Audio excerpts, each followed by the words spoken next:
सिल पे पिस के उसमें सारे मेवेजात और वो चारों मगज़, खशखाश, बादाम, नारियल, खासकर सहरी के लिए वो तैयार होकर की डिश हमारी।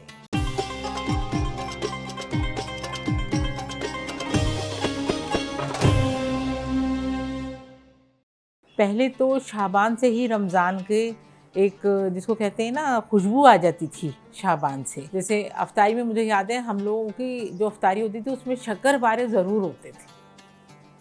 शक्करपारों का ये होता था कि और एहतमाम से बनते थे शक्करपारे।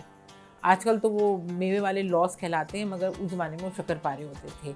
फिर हमारी अम्मी अफ्तारी के लिए बनाती थी बघार के दही बड़े मट्टी की हांडी में, बेहतरीन किस्म के। और फ्रूट वगैरह होते थे, ज़ाहिर बात है वो तो आजकल भी हैं। इससे सहरी में जो है वो कोफ्ते हमारे यहाँ, मसाले वाले बेहतरीन कोफ्ते और बारीक चपाती और उसके ऊपर घी लगा हुआ। और वो बहुत बारीक होती थी कि वो उसके जो मर्द हजरात होते ना वो तो 2 ही निवाले बना के खा लेते थे, आधी एक तरफ आधी एक तरफ। और बहुत बारीक चपाती और कोफ्तों का सालन नहीं मतलब भुने हुए कोफ्ते होते थे, बहुत अच्छे बेहतरीन किस्म के। इसी तरह से वो होते थे गोला कबाब, मेरठ की मशहूर डिश भी है गोला कबाब। तो उसमें 12 मसाले पड़ते थे।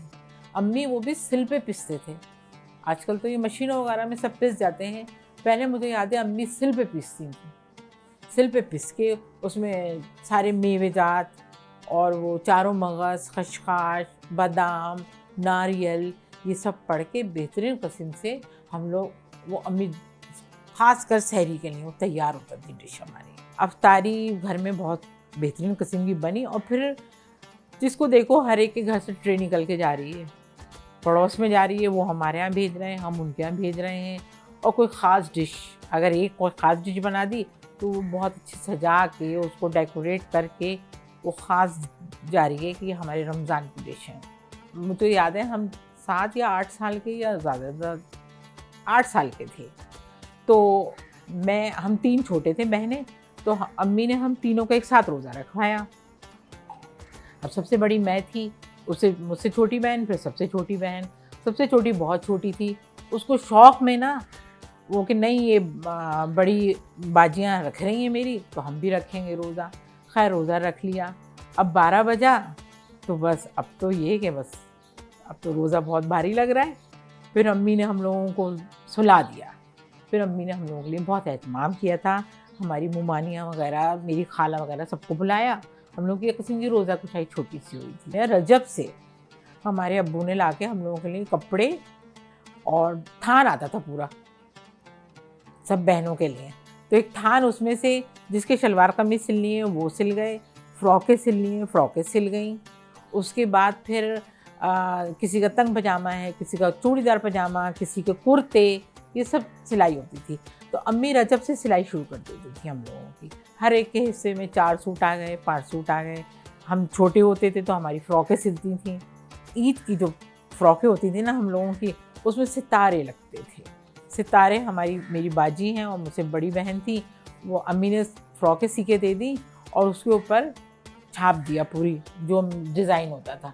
फिर वो उसके ऊपर सितारों का गोटे का काम होता था फ़्रॉकों पर हमारी। अब्बू हमारे क्योंकि हम लड़कियों के बाप थे तो उनको बहुत शौक़ होता था, हमारे लिए चूड़ियाँ लेके आ रहे हैं, अंगूठियाँ, टीके, झूमर, ज़रूर सब हम लोगों का बचपन में आता था। और चमकीले जूते, वो एक्साइटमेंट का तो आप ये होता था कि कब चाँद रात आएगी और अम्मी बेड पे हमारे कब मसहरी के ऊपर हम लोगों के कपड़े सजेंगे। और सुबह बस बार बार अपने हाथ खोल के देख रहे हैं कि मेहंदी रची या नहीं। और सुबह बस उठ गए, अम्मी अब्बू के साथ ही उठ गए नमाज के टाइम, और बस कब अम्मी कपड़े हम लोगों को चेंज करवाएंगी, ये होता था। पूरा घर माशाल्लाह रौनक है घर में, मगर बस जो कमी है वो माँ बाप की कमी है और उस वक्त की कमी है जो उस ज़माने में वो रौनकें, अब वो रौनक रही नहीं रमज़ान।